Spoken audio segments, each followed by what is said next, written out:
Amazon built their business and their platform. But as they expanded, had more global customers, realized there was a lot of conflicts with product identification. Their numbering system ended up having their own issues. But a lot of brands out there already were using the GS1 system and had said, this works. Welcome to the Day 2 podcast. We have a very special guest today. And yes, along the theme that we have had running through this quarter, yet another thing that can really mess up your business on Amazon. Today, we're going to talk about GS1 and UPC codes and EANs and GTINs and all these other things. And we have with us a special guest, Michelle Covey, who is going to break it all down for us. Let us know what these things mean, why they're important, where these things came from, and how to make sure that you protect your brand. So Shannon, first, I'll start with you. How have you been? I've been great. I mean, aside from the fact that our dishwasher that was supposed to be delivered last week was stolen on the way to our house on the delivery truck. Aside from that, Jason, everything is going really well. That's amazing. Between your stolen dishwasher and me being nomadic for through the rest of January, as I make this move from Los Angeles to Portland, we have been kind of a hot mess. But it's nice that we can get together here and welcome Michelle. Michelle, thank you for joining us and welcome to the Day 2 podcast. Well, thank you for having me. I'm excited to be here. Michelle, I'm going to start with this. I typically just own a lot of the bad behavior that I had when I was an early young seller. I was one of the dumb ones back in 2004 or 5 when Amazon started requiring UPC codes that I went out and just captured some, bought some resold UPC codes before I even knew what GS1 was. And, but then I realized, it's not that hard. I just go get a GS1 account and I can be legitimate. I think what happened, Michelle, is we had to sell some product to Walmart stores, and they required we had an official UPC. And I was like, I didn't know you could do that. You could do that?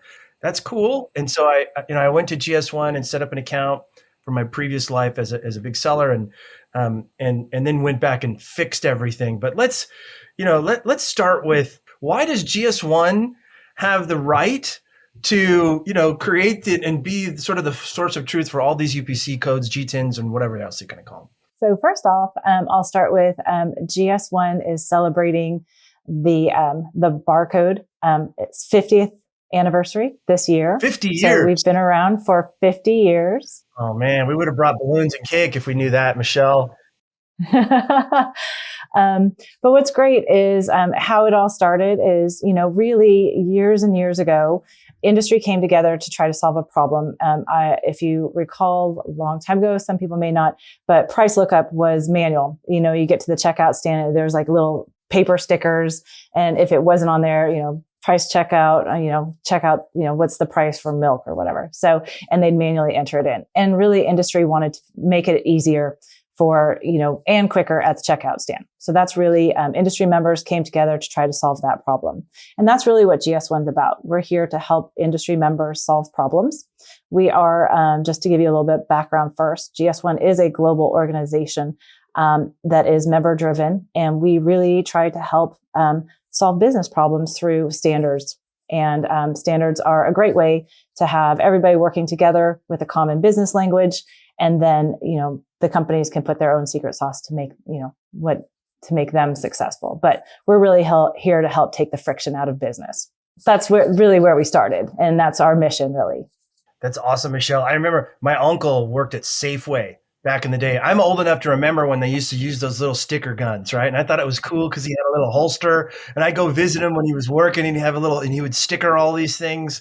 And so interesting. So the industry itself decided there's got to be a better way. They came together and GS1 was born 50 years ago. That's amazing. It was really, again, born for retail, effective or efficiencies to help with that price lookup. So, and in 50 years, and it's come a long way. So the standards are not just around product identification for price lookup.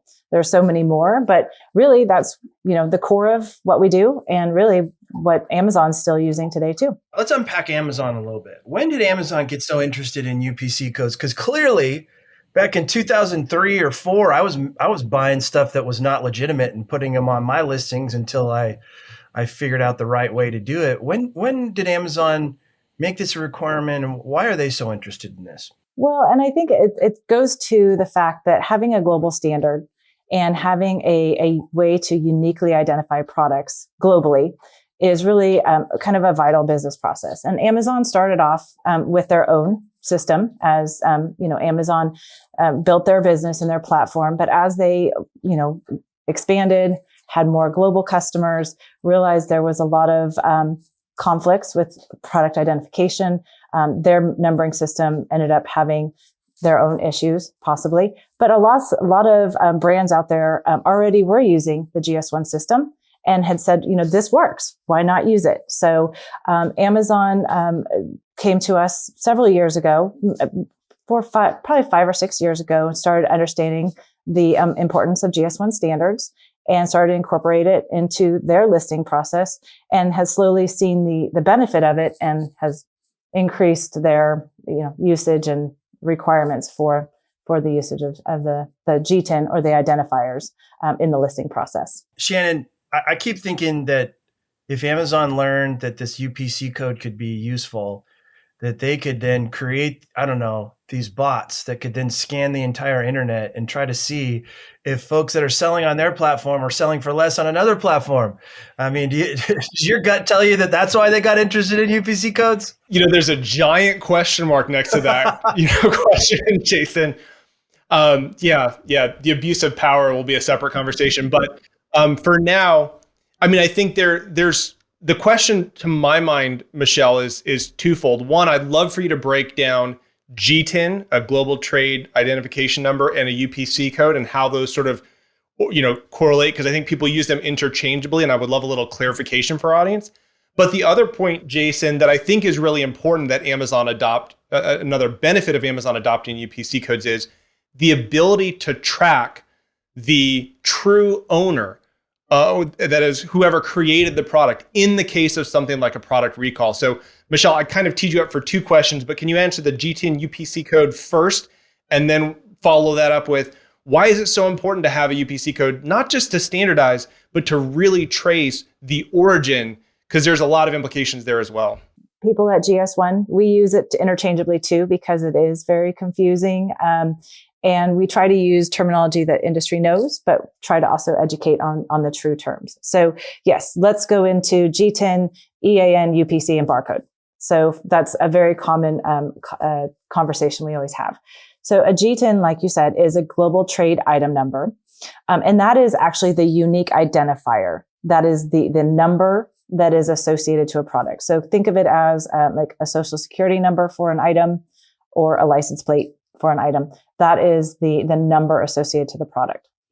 GTIN has we have several different lengths of GTINs. So there is an 8-digit GTIN, there's a 12-digit GTIN, there's a 13-digit GTIN, and a 14-digit GTIN. So those numbers, the length of those numbers are sometimes referred to what they are encoded into, which is the barcode associated to it. So the 12-digit GTIN is encoded into a UPC, a barcode. So that's where a lot of times the 12-digit is sometimes referred to as a UPC, but the UPC code is really the barcode that is actually created so a machine can actually read the number. So it turns it into a machine readable number. So again, the 12-digit is a GTIN 12, usually associated to a UPC barcode. 13-digit GTIN is usually associated to an EAN barcode. And so sometimes they're used interchangeably. And we do it at GS1. I'll be honest, when we issue the 12-digit GTIN, we'll often call them UPCs too. But really the UPC is the barcode. I've been doing that for about 20 years. That's good. Yeah, everybody has. Okay. And we started off calling it a UPC, but we're trying to get more towards because not every company uses the barcode, but they use the identifier. So what's the difference? The GTIN is the number. The barcode is the UPC or the EAN that number is encoded into. What's the difference between a UPC and an EAN? Is it just the number of digits? It's the number of digits, and it's also generally where the region that the numbers are issued out of. So GS1 US, which I'm representing of GS1 US in the US market, we issue the 12-digit GTINs, or the prefixes that create the 12-digit GTINs. Everywhere else in the world issue prefix license that create the 13-digit. some of the other GS1 member organizations, because while we are all related, they all operate on different business models. So say like GS1 UK, their prefixes will issue 13-digit GTINs. They do have the capability of issuing the 12-digit, but that's how they're set up to create the 13 digits. So it's kind of like UPC code, barcode, and the 12-digit GTIN is kind of like the American system, and then EAN's like the metric system. Everywhere else in the world, in the US, it's got to be special, right? Okay, everyone else in the world is metric, but not us. Okay, got it.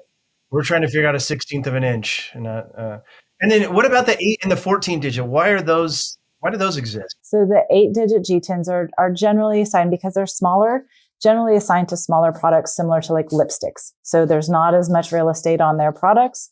So in general, that's where we see the GTIN 8s are assigned on those beauty products because they're just smaller real estate. And then the 14 are meant for logistical units. So as you create, and they haven't traditionally been used at point of sale, the GTIN 14s, they're meant for cases and cartons. But we are seeing that some usage that you can, and especially on the Amazon platform, because nothing's really going over point of sale, they are still having, consumers are able to buy those upper level packaging. So the cases and cartons of things. This is probably a James question, Shannon, a catalog question, but will Amazon allow an 8-digit GTIN entered into the listing? You have to pad it with zeros up to the GTIN 14. So they do accept it, but so when we have members that do have the 8-digit, they're supposed to put leading zeros up to the 14. So you put the zeros in front. Okay, see, I got it. You heard it here first. That's the answer. That's the breakdown of difference between GTIN, UPC, EAN, barcode. Hopefully that's clear. The barcode is, again, machine readable, allows that number to be read by a machine. And then we talked about why is it important and how does it relate to your company and the database that you'll see sometimes or on the Amazon Seller Central, they say we check the uniqueness. I just want to say I feel so much smarter knowing the difference between a GTIN and a UPC and an EAN. I don't think I've ever known that. I'm a little late to the party after 20 years of doing this, but thank you for that, Michelle. Of course, that's why I'm here. Okay, so we're going to talk about now why it's important to come to GS1. And I know Amazon claims on their site that they check the GS1 database for the validity of those UPCs, EANs, GTINs. Why it's important is GS1, because we are a global organization, we are a not-for-profit, but we are globally recognized for our issuing. We keep a record of all of the companies that come to us and license their prefix or their identifiers, their GTINs. And that is the single source of truth. So when Amazon checks that, it's checking to see, did that company, so say Michelle's company, license the prefix, and I am actually the brand owner for that. It helps with a couple of things. And I think, Shannon, you said it early on, for recalls, for brand protection, to protect against counterfeit. So it does associate the legal entity with the actual identifiers to just make sure that, everything is, you don't have the bad actors in play. And so that's really the main core value for coming to GS1 is because we do have that database, and only GS1 reports into that database. How does it help prevent against counterfeit? Is it just because it becomes the single source of truth? And what are the use cases there? Can a consumer go to the GS1 website to see if the product that they have and the code that they have is legitimate? Or what are some other ways counterfeit-wise? Well, so that's a good question. We do have, they could come to the GS1 site and look into our database. It's called, I've heard it named many different things, even at GS1. We call it GEPIR. It's GEPIR. It's on a couple of our sites. But that's the site where you could type in the actual identifier, the GTIN, and then it'll pull up the company name. It does not pull, so one note, it does not pull up the brand name. So it will pull up the company name. So if you have a can of Sprite and you type it in, it will pull up Coca-Cola Company. So not Sprite as the brand, but it does show that, yes, this is the owner of the UPC. I'm just glad I'm not the only one, Michelle. I know it's a habit because so many people are used to hearing UPC. So. Yeah. I mean, I've never not called it UPC. In the EAN, when we moved some of our products over to Europe, that's when I first learned about that, and I was like, metric system, it's got to be different. Got it. And then, what are some best practices in terms of getting a block of GTINs and managing them within the GS1. Is it GS1US.org website? Is that the correct URL? Yes. Okay. So some good questions. Let me start off. So what we do, and some just best practices.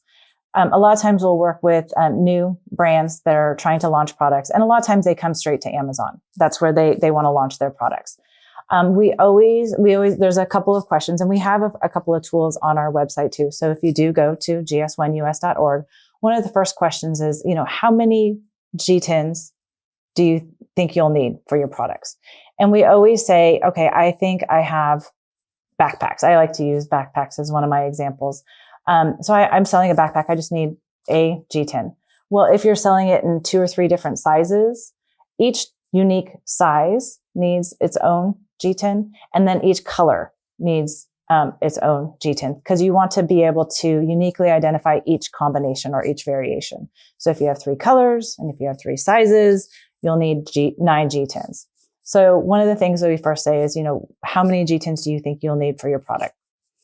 And people don't consider variations. So that's the first consideration. The second consideration is, where do you think your product line might go? So you might need 9 today, but you already know that, you're planning a production run in maybe 6 months or in 12 months. Set yourself up for growth early on. We always say at least 1 to 3 years, depending if you know that much ahead of time, because then you at least have those GTINs ready to be used and issued instead of having to come back and get them. It's just easier. You have them ready to go. So again, think for your product line as far as growth and how many you might expand your product line over the next 1 to 3 years. Other considerations, we do have, when you license through GS1 US, we have the what we call a data hub tool. So if members come to us and get those blocks of GTINs, it's really what we call it as a prefix. I've mentioned it a couple times.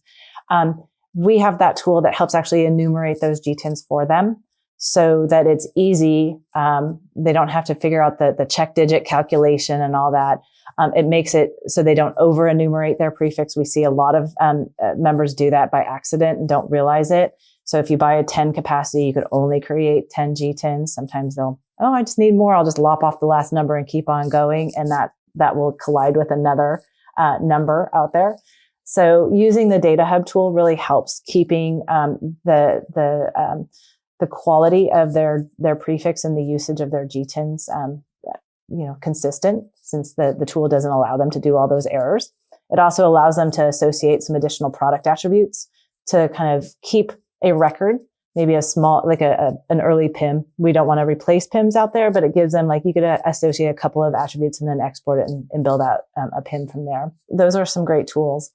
Other things we think about too is when somebody starts off, usually, especially on Amazon, you're not really selling at a point of sale. So you don't necessarily put that actual barcode on your product. You now have your identifier, which you can uniquely identify your product, but you don't really need the barcode because it doesn't really scan at a point of sale. But think about where your product may go. It may become a wild success, and then you'll sell it in Walmart or Target or another chain store that eventually may go across the point of sale scanner. And so you'll need that barcode. So, think about where you might want to see your products in the future, and plan for packaging and putting your barcode on that package too. Even if you may not think it's needed for Amazon, you might want to plan for packaging design and future growth or future channel. Oh, I totally agree. Yeah, it's kind of best practice, especially if you're an FBA seller. Use Amazon labels. That way you don't get a commingling issue. But there are still we still have some clients and who have really excellent channel control. They'll make sure that the barcode is on their package, the outside of their package, and then use that as an identifier for sending inventory into FBA as well. So that's great. Back to your first point, I think I'm dating myself here. It was back in the Stone Age when I first set up my first GS1 account. But I think at that time the minimum the block that you would buy was you'd have to buy 100. And that's not the case anymore, right, Michelle? What are some of the minimums that sellers can buy? And then I have a follow-up question in terms of when they've maxed that number out, what's the best practice to add the next block? We did hear, and especially with Amazon and the the popularity of it for small brands, we heard that, 100 capacity prefix was too much. And so listening to industry members, we then expanded to just the 10 capacity. And we heard even that's too much. We just want 1 or 2. So I think it was the end of 2020. So it's been 2 years now. We launched the single GTIN. So sellers could come to us and they could get either a single GTIN. The great benefit about the single GTIN, it's a $30 one-time fee and there's no renewal fees. So it makes it easier to maintain. You don't have to pay a renewal fee every year. If you do come for those blocks, the prefixes, the 10 and 100, 1,000, 10,000 capacities, we do have a renewal fee on those to keep those active. And some sellers just don't want that. So they'll get the more of the single GTINs. So we have a variety of offerings for all different sizes of sellers. That's great. By the time I got official GTINs, I have to like pause every time because I want to say UPCs. When we'd already had a lot, so 100 block was great for us. But it's really great that you guys have flexed on that and allow any number. So if I buy a block of, let's say I buy a block of 20, and then I use up all of those, and I'm out, and then I launch a new product line the next year, and I want to add another one. Do I lose the prefix, or does the prefix stay with me, and then I could just add another block? The prefix will stay with you. And especially if you keep your renewal fees up, they'll stay active. So we sell them, license them in new enumerations of 10. So it's a 10, 100, 1,000, 10,000. Once you've over or come to the capacity and you need to get more GTINs, just come back. Everything is on our website. So it's just gs1us.org. Go in and, license your prefix. Again, it goes back to think about growth. So that was one of the first things I said when setting up. You think you might only have 10 products or 9 products, but then, you realize you've launched more. It's in the end more cost if you have to come back multiple times. So that's why we always say plan for your 1 to 3 year growth strategy.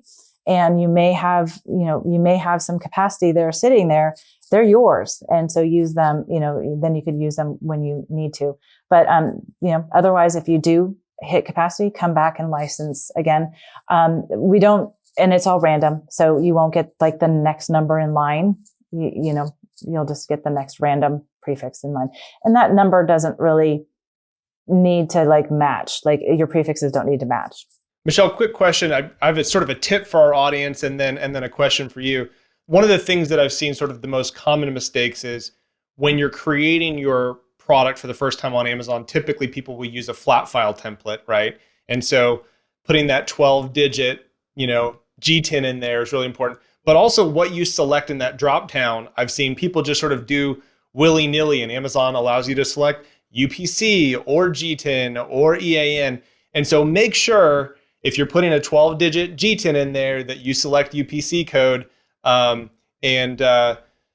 it can be really challenging to fix later. Our catalog team has an amazing level of expertise and experience to help resolve some of those, because sometimes if you put it in wrong and you're trying to make an update to that listing later, Amazon's not validating it and you run into all these issues and stuff. So a little plug there. But what happens if I'm going to add my product to Amazon, which I've had happen with clients, Michelle, is it says, oh, this UPC code's already in use.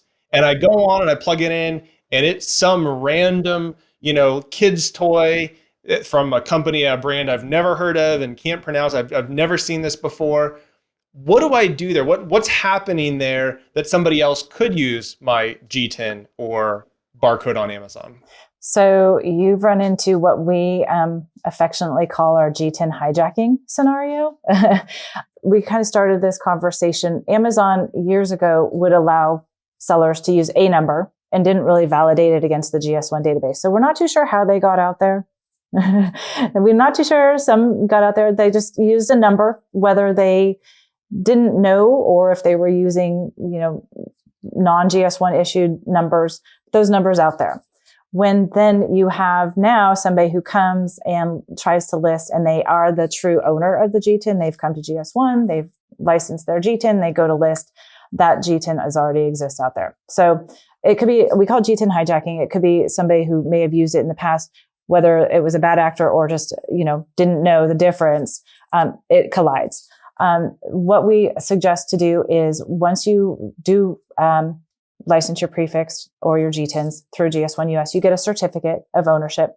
And so it's really working with selling partner support to submit that certificate to show that you are the rightful owner, and that SPS team will help suppress the non-owner listing so that you can continue your listing process. So the sellers should come to you then, Michelle, and your team. They should come to GS1 and say, hey, I've got this problem. Can you help me?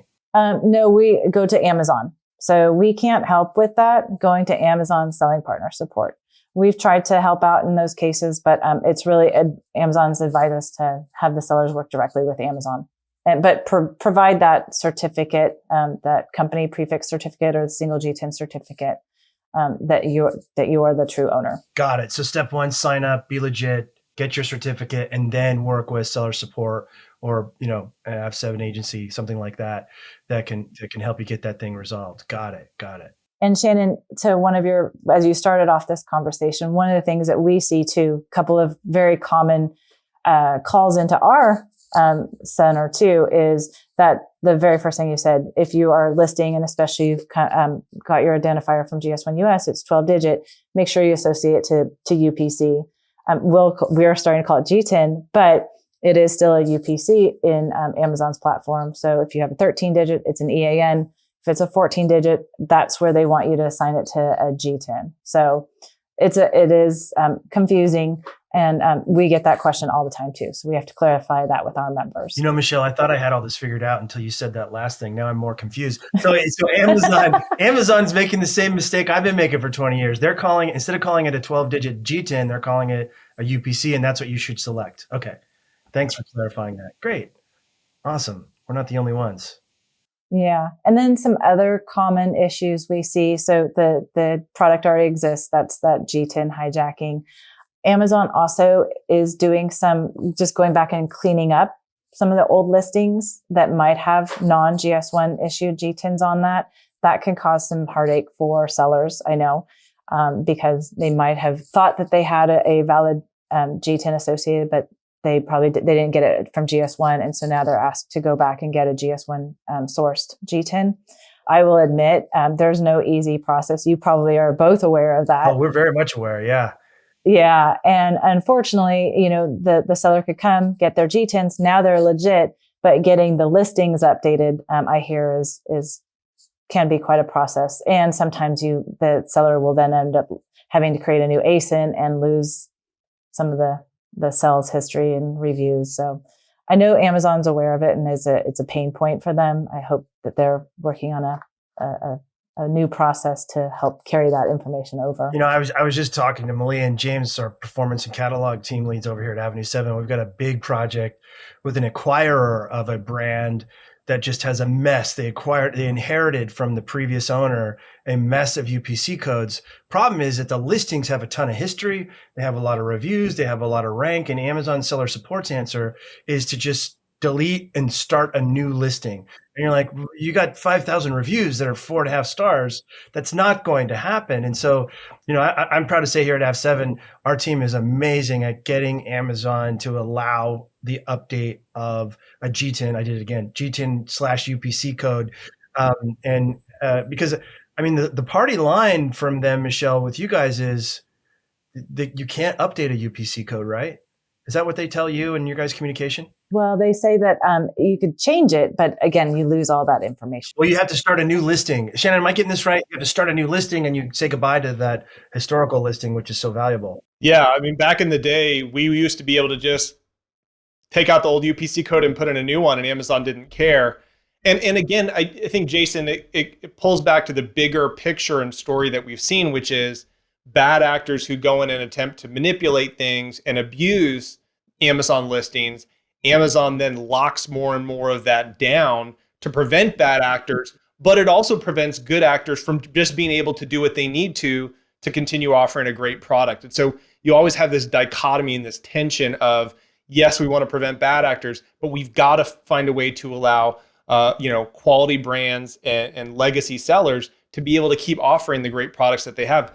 some companies and sellers, I imagine, if they had to start over from scratch, it would literally kill them. It would literally shut them down and put them under. Yeah, it really would. And it makes me smile every time James and Malia get one of those things resolved, because it's so great for the sellers to be able to do that. You did mention something that I want to kind of highlight.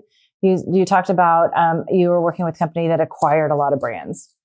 One thing that, and I think we kind of mentioned this as we were prepping, and I wanted to call out, because we're starting to see that more and more, where companies are coming in and acquiring brands and, having to consolidate all that.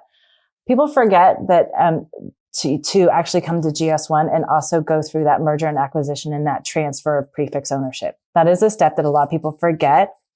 And so I want to call that out in case if you have listeners that are actually going through that process, to make sure that that prefix transfer also happens. So we do have a process at GS1 US. If you acquire brands or even divest brands, we have a merger and acquisition process, the paperwork to fill out so that you could transfer that ownership and that association of the company to the prefix that, of the new owner. Michelle, does that work if it's a German company and a U.S. company is buying it? I know that you're in charge of the U.S. team, but how does that work across countries? So it depends on, we work with our other GS1 member organizations. So if it is a transfer from, one was licensed at one GS1 member organization, the other one's the other, we would just work with our counterparts in the other GS1, wherever it goes. But there is a process in place for that. What are some of the documents that you require? Do you require like the purchase agreement or things like that in order to know that there's a new owner of the brand? Okay. Yeah, you can't just fill it out. You have to have some proof that there was an entity transfer, some legal documents, that sort of thing. So our legal team has a checklist depending on the process. It doesn't mean you could just change your company name. So one of the things too is sometimes we'll see companies that want to come in and just change their company name to their brand name. And we often suggest not to do that. So it's just another tip so we have this process in place. And so then some people think, oh, good, I could come in and change my company name, because a lot of times there will be like a brand name mismatch when a company goes to list on Amazon. And so what the Amazon listing is looking for is the brand name, but it might be different than the company name. Again, using Coca-Cola and Sprite as an example, I go to list Sprite, and it says, oh, brand name mismatch. Well, there's other things behind that probably wouldn't happen there, but so it's saying, no, your brand name doesn't match your company name. So a lot of times we'll hear members come in and say, well, I now need to change my company name to Sprite. That doesn't make any sense. You need to keep your company name as your legal entity name. But there are some other means of associating that brand name to the company name within Amazon. So there's brand registry, there's other ways to do that. But we get a lot of phone calls, at least at GS1. And that's the advice is to not change your legal entity name associated to your prefix. But you have a process that would help disentangle that issue that preempted them from wanting to change their name to the brand name anyway, right? Is that basically what you're saying? Well, a lot of times it's because a seller will get that brand name mismatch on Amazon, and then they'll come to us thinking that will solve it. And that's really not the best solve for it. Just to take it up again, that 50,000 foot level, Jason, to lay the foundation from a legal perspective and an infrastructure perspective. Sort of the trifecta is like, you've got to have a great brand, but you've got to have it trademarked. We had Scott Harders on talking about, trademarks a couple episodes ago, and then GS1, GTINs, and UPC codes. That really works to lay the foundation for an Amazon account that is going to be successful, that is going to have longevity, where you're going to be able to validate, right, the trademark and the GS1 UPC code ownership, and really the ability to control the detail page. And if issues come up, you can basically provide these two sort of collaborating or corroborating evidence and say, I am the owner of this brand and this product. And so again, set it up, do it right the first time. And if you have to go back and fix it, it's challenging, but of course our team can help if you run into that issue. Do what Shannon said. You've got it. That's beautiful, Shannon. Get your administrative house in order to protect yourself, right? And it sounds like, Michelle, the GS1 is also a great resource. I'm sure you guys have FAQs and all of those things on your website too.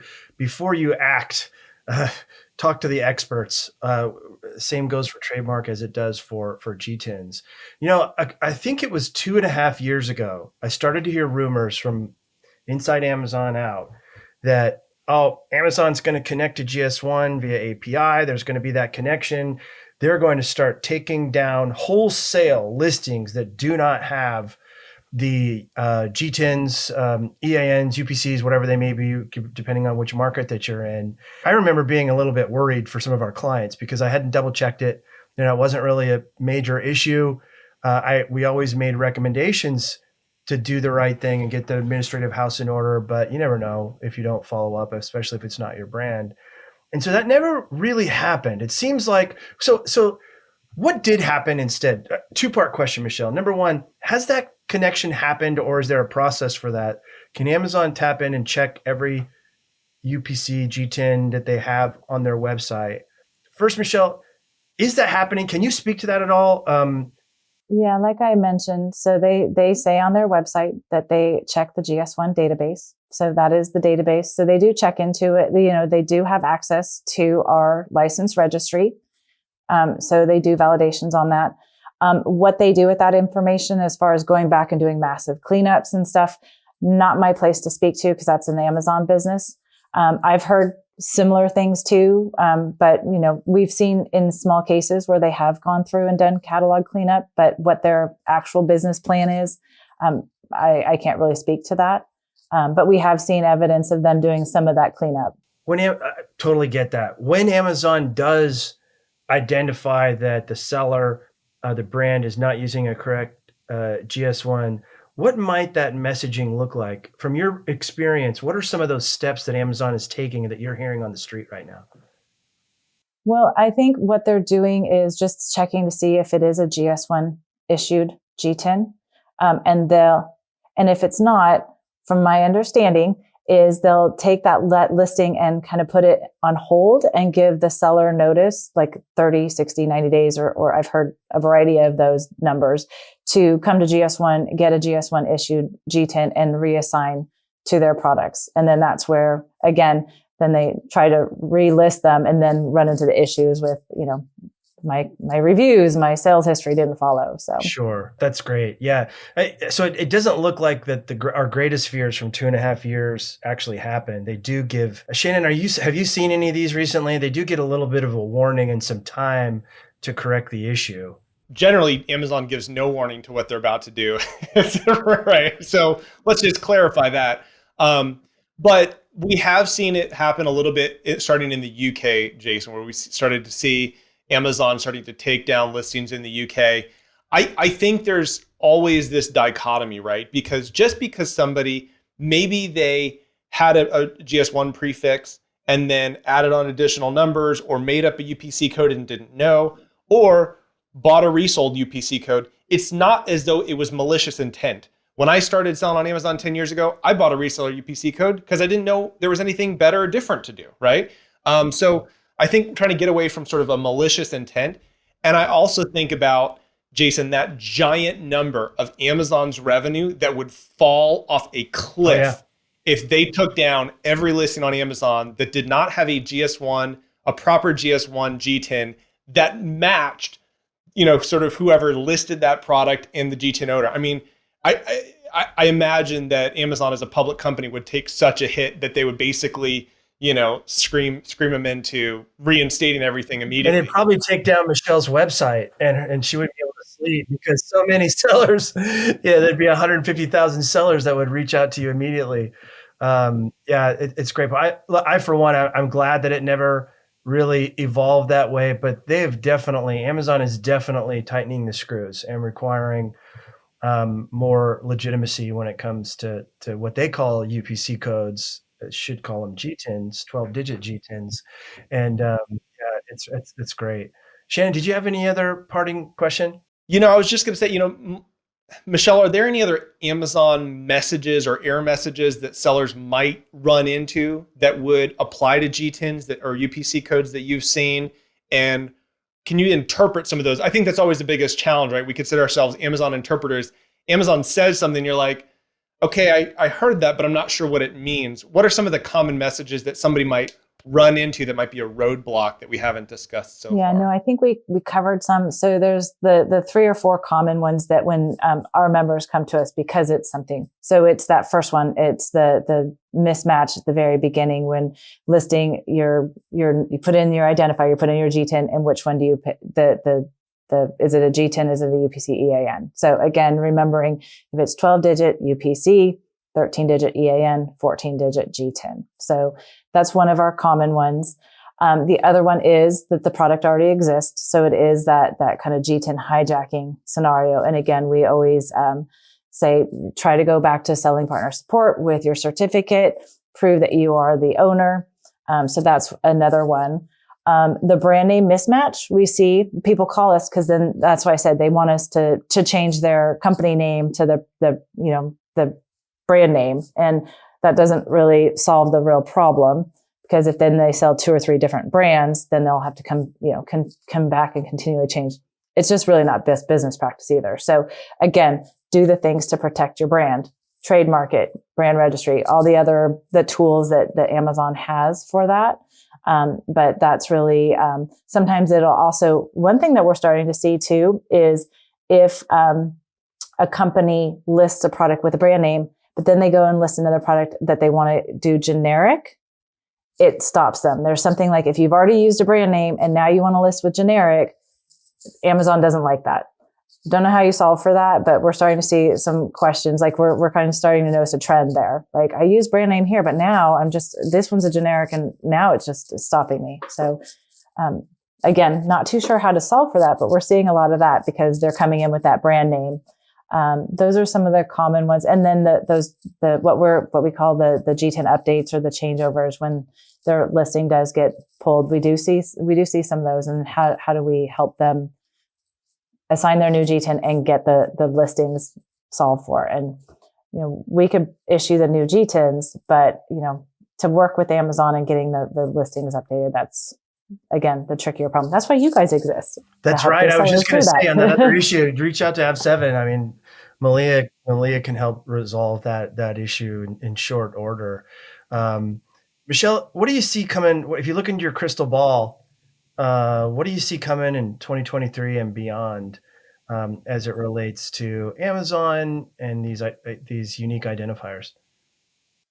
So I still think Amazon is definitely uses the GTIN to help with validations. That is really core. They are committed to that. That is just really, again, helps with protecting the brand, associating the owner, or the brand owner, to their item.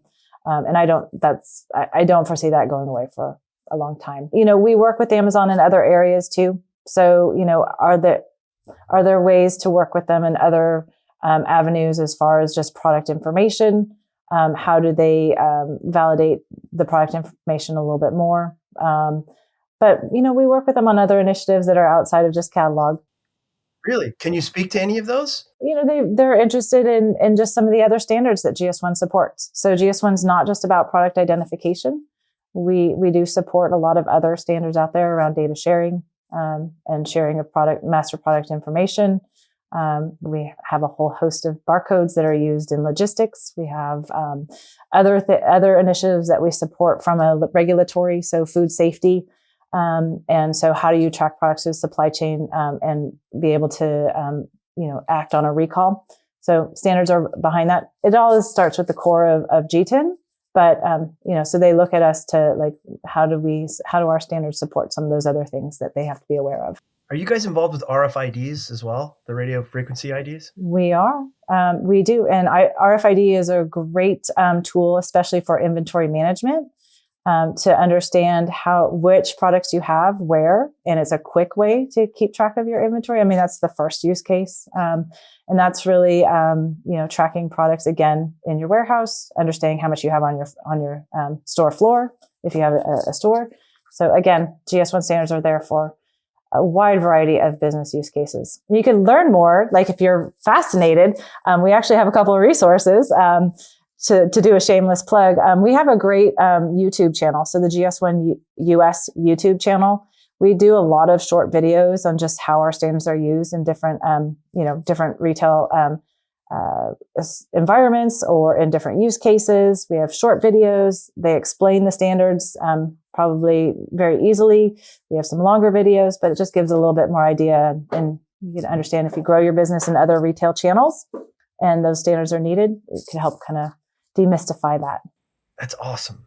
I'm geeking out right now on this stuff, Michelle. Very cool. In the final analysis, who knew there's an 8-digit, a 12-digit, a 13, and a 14-digit GTIN, don't call me UPC code. Look, best practices, you got to do this the right way, folks. Get your house in order. Go big with the number of GTINs that you're going to get, because I guarantee you, if you follow this podcast and you follow the best practices that are in the Amazon jungle and you do a good job of growing your business, you are going to need more. You might as well buy that block now and you'll be happy the next time you need to get a new one. GS1 is not only helping to identify products, they're doing so many other things, and they're such a great resource for brands. So before you think you have a bright idea that might trick the system, just run it by GS1 first before you go do it, because unscrewing things is sometimes harder than doing it right the first time. I shouldn't say sometimes, it always is. Michelle, on behalf of brands and sellers, I just want to thank you for all that you do for the seller community. I think not only are consumers better off and retailers better off, but I think brands and sellers are as well. If our viewers or our sellers want to get in touch with you to either buy a block or get more information about what GS1 does, how can they reach you, Michelle? Okay, so we have a couple of resources. Our website's always the first place to go. So anytime you license a GTIN, it's on the website. So it's a traditional e-commerce transaction. Most of us are used to that. So that's at www.gs1us.org. On there, there's also a whole host of other resources and information. I mentioned our GS1 US YouTube channel, another great resource. And then if anyone has questions, instead of directing them all to me, because I probably will be a bottleneck, we recommend just reaching out to we have a fantastic member support team. And the best way is there's a number on our website or info@gs1us.org. Awesome. Well, thank you, Michelle, and thanks for being a guest on the Day 2 podcast. Folks, if you're ready to start growing and protecting your brand on Amazon with a team of experienced Amazon operators, you can visit us at day2podcast.com. That's day2podcast.com. And lastly, if you know of anyone else who would gain value from this podcast, please share it with them. Thanks for listening. Thanks for viewing, and happy selling.